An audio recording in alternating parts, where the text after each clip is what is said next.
Now I know what you're thinking. First, no, you're not gonna die this year. Second, yes, you do need to get up and drink some water probably. And three, why on earth, in the year of our Lord 2025, would someone start something as audacious as a game blog? Hello, my name is Walls, Exalclaw Online, and I'm going to answer that last question in a bit of a different way than you might expect. See, rather than start with the why, because let's be honest, no one gives a damn about whys until you know what the what is. First, I'm going to show you a piece of writing that I did for people who are not me, who actually found some value in the words that come from these fingertips and sometimes out this mouth. Then I'm going to share my 3 pseudo favorite posts from the blog already that already has 9 posts for you to catch up and do some reading on. And then I'm going to actually speak on the why a little bit, and hopefully by the end of this video you'll either have left to go read some of that stuff because you're tired of hearing my voice, have my voice on in the background as you're reading some of this stuff, and maybe even convinced you to subscribe to this YouTube channel, but more specifically for the context of this video, the little email box that's not necessarily begging for your email, but you know, it's at the bottom, it wants you. Oh, and I'm going to repeat this call to action at the end of the video, but I'll also say it right now. If you have your own game site, game blog, hell, YouTube channel that you started recently, or even one that's for a separate hobby that you want to talk about and just are giddy to share with the people, drop into the comments section. At the end of the day, this video was basically me sharing something new that I'm doing, and I figured it'd be nice if other people did the same if they're comfortable with it. So now, let's start with the people who are generous enough to actually feature some of my words on their website, the publication Unwinnable. Now, Unwinnable is a 100% independent cultural website and digital magazine primarily focused on games, but honestly they have some words on a lot of cool other mediums, including music, literature, you name it. And a few weeks ago they dared to let me actually write about a train, specifically a train from a game that I really enjoyed earlier this year, Citizen Sleeper 2. It's a narrative game, tabletop elements, story heavy, beautifully written, wonderfully designed, has some dice roll mechanics in it that are hella fun. Basically play a sleeper, a consciousness copy and pasted into a technologically advanced body that is owned by a corporation that is purposely and willfully exploiting the hell out of you. And the second game in particular adds a very interesting stress mechanic that, true to its name, stresses the hell out of most people who do play it, but still come back for more because it's a lot of fun. Now, while an entire separate video can be done expanding on all of the topics that go on with Citizen Sleeper 2 when it comes to its topic about worker exploitation, labor camps, the apathy corporations have towards workers and the way that they will milk them dry for every cent they possibly can, love, friendship, all these wonderful things that you can find in space and more, but instead I decided to write about a train.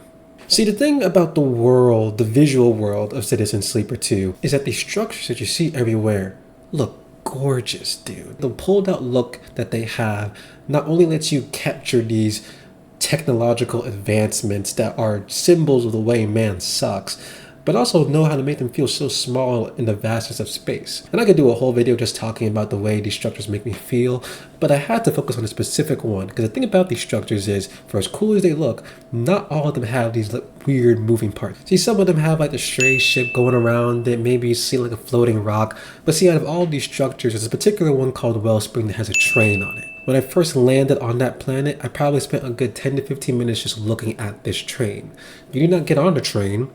No one talks about the train. Train has no practical value to it, but I obsessed over it because it was such a kinetic piece of the screen. It was moving back and forth. It was obviously part of the world that I was looking at. I wrote about the way how I had to imagine what the role of that train might have been, given the way that Citizen Sleeper 2 had shared its themes with me up until that point. Pretty okay piece. Even got featured in Critical Distance, if you know what that is. So maybe check that out if this whole, I don't know who this man is telling me to read his writing, to see if a place that has some pretty damn good writing on it that actually let me maybe part of the crew for a moment. Now, enough about other people featuring me. Now it's going to be me talk about myself and I. Now, at the point of publishing this video, I probably still have 9 posts on my blog, potentially 10 if I finish the one about the existential platformer Pepper that I've been playing on my Twitch recently. If that's up by then there's 10, but if not, there's 9. Like I said earlier, I'm going to talk about 3 posts in particular right now, and I'm going to start with the one that I believe is the most popular at the point of me publishing this Turns out rapping as a survival horror boss isn't easy. See, if you're not new to this channel but true to this channel, a few weeks ago you might have had a chance to watch an interview that I did with the hip-hop group Okumura. See, the reason that I taught these guys is because I played a wonderful queer survival horror game called Sorry We're Closed back in November before it hit consoles in March. When I played that survival horror game, a lot stood out about it. Had some phenomenal writing, had some characters that deserved to be on a walkway from the way they were walking and the way they were dressed, had some wonderful narrative branching things going on with it. It was just a really fun game overall that captured a older version of survival horrors while definitely mixing in some modern writing. But one of the things that stood out most, despite all the wonderful things that I just said, was its boss battle music. Now there's a lot of great boss battle music out there. Not a lot of it is rap. And not a lot of it is rap from the perspective of the boss that you're killing right now. And that's the swing that Okumura decided to take when making Sorry We're Closed's boss battle music, and I would say the results came out pretty well. Every once in a while I wanna see what's happening. Cream the most accurate, go down, I'm out running death. Only one way to see the so I'm at the station out of breath. One way ticket to the riches, one way ticket to the riches. Only one way to pay your wishes, so I'm at the station out of breath. One way ticket to the riches. Now you can watch the full interview here if you want to skip the reading part and just get to listening or watching. But if you need a little bit more convincing to actually go check out the interview, that post that I just mentioned that's on the blog starts off with a nice introduction, briefly mentioning hip-hop's relationship with video games, briefly mentioning the Def Jam series and even the Fortnite concerts. Nothing in depth, just like, giving some context, and then putting an excerpt from the interview after the introduction. That way you understand what you're actually getting yourself into. That's uno. For dos, we're going to talk about one of my favorite things out there, murder mysteries. Anyone who's been playing games knows that March and April have been a busy pair of months. Alone in the week that I am recording this right now, we have Promised Mascot Agency coming out, Blueprints coming out, South of Midnight has come out, the game that I just talked about, Peppered, came out. It's just been a busy ass week if you're into games, if you play games, if that's like your thing. And yet before all of that, I was losing quite a bit of my time playing Atomfall, the game that basically makes you explore its world like a detective because it has no waypoints.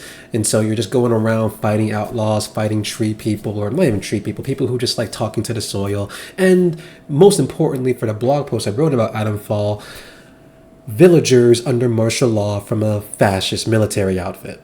See, I love the fact that Atomfall doesn't use waypoints. I think it's such a nice way to encourage genuine and meaningful interaction with the world without having a big white dot over key item here or key door to key level to key final boss there. It's a way of giving you quests called leads that you actually have to pick up from reading the notes on dead bodies or just reading the notes that you find around the world. It's a really nice way to make sure that you're not just glancing and glazing over everything that your eyes come across and actually paying attention to the monuments, the landmarks, the people that you're talking to. And in no short order, it turns you very quickly into a detective in a British Chernobyl area. And now for me personally, I love detective stories. One of my favorite anime for a very long time was Case Closed, aka Detective Conan. Some of you recognize that name and just got a little bit of a, you're cool people. The TLDRs and murder mysteries are kind of my jam. I'm a big fan of them. So when I entered Windham Village, got creeped up by the terrible vibes, decided to go hang out in the church for a second, because why not? And then instead came across a, sickle-stricken body with the priest hanging out on top of it and then telling me to not tell anybody. I decided I had to, A, complete that quest first, then B, tell everybody about it. And so that blog post in particular is about why I think the waypointless system of Atomfall works so well and how a murder mystery of all things was the best way to highlight it. As well as the way in which, solving a murder mystery under a martial law area sucks.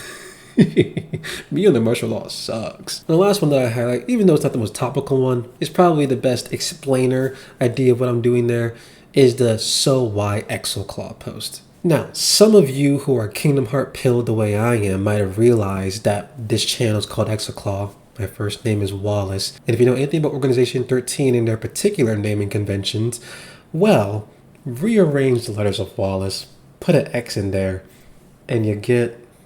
And so that post is basically about my relationship with Kingdom Hearts, specifically with Roxas, why he's awesome, why I like that franchise despite its convolutedness, the fact that it tells you too much information and too little at the same time, and besides the fact that it is a hot mess that I am absolutely in love with, and why is this inspiration behind my name, and kind of also the tone setter for what I was hoping the blog would be. And so you don't have to do all the searching yourself, the blog itself, and specifically those 3 posts, will definitely be linked in the description below. Which finally brings us to the last question: why?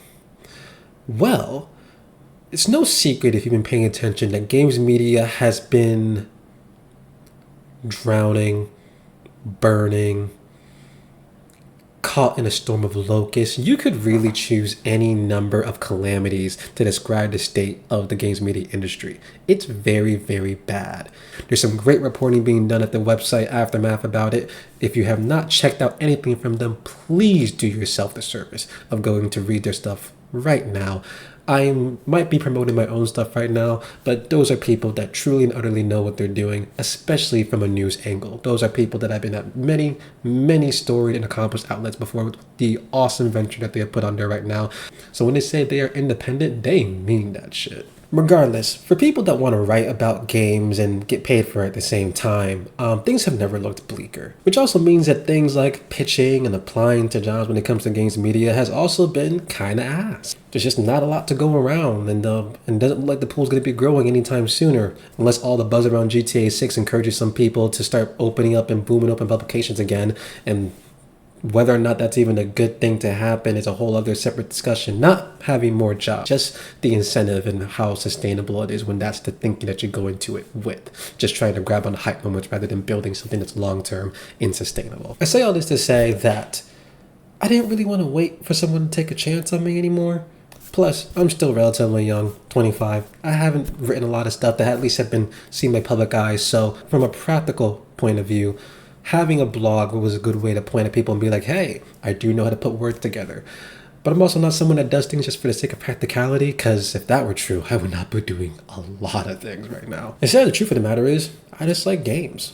I like them a lot, and I like writing a lot.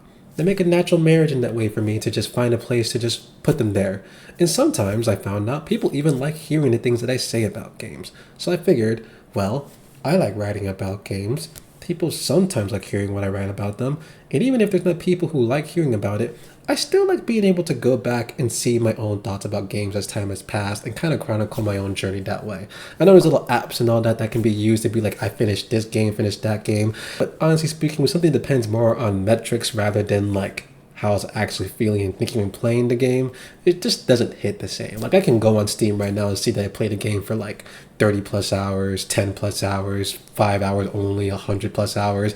And that's a story in and of itself, but it's not the same thing as going back to something that I wrote, hell, even 2 to 3 weeks ago at this point, since the blog is, again, very young, and thinking, oh wow, my brain was actually on when I played this. That's kind of cool. The reason I'm doing this is because I think it'll be fun. Sure, it'd be nice if the industry itself has a huge second wind that breaks the sails open, not breaks, pushes the sails open, has us all going down the sea of we're not all losing our jobs and our minds anymore. But in the event that that doesn't happen, it'll be nice to have this blog in the meantime so I can still write about games. And most important to you, all of this stuff that I post on my blog at the moment is still free. If I decide to ever start doing a paid thing like a Patreon to help support it and make it sustainable, since people still need money, people being me, I'll let you know how that goes. But for the foreseeable future, at least, until there's more people clued in on it, things will be free. If you made it to the end of this video, thank you again. I'll reiterate what I said at the beginning of the video. If you got a new venture of your own that started recently, please share in the comments, be loud and proud about it. I thank you for your time. I thank you for your consideration. And I'll release you off to the winds to go check out my stuff or some of the stuff that's in these comment sections. Please take care of yourself. Take care of your loved ones. Subscribe to the channel if you want to see more stuff. Maybe not like this. If you go see my other YouTube videos, they're actually more about specific games or interviews or what I'm hoping to do soon, video features about people. We'll see. Thanks for watching. Take care of yourself. Ciao.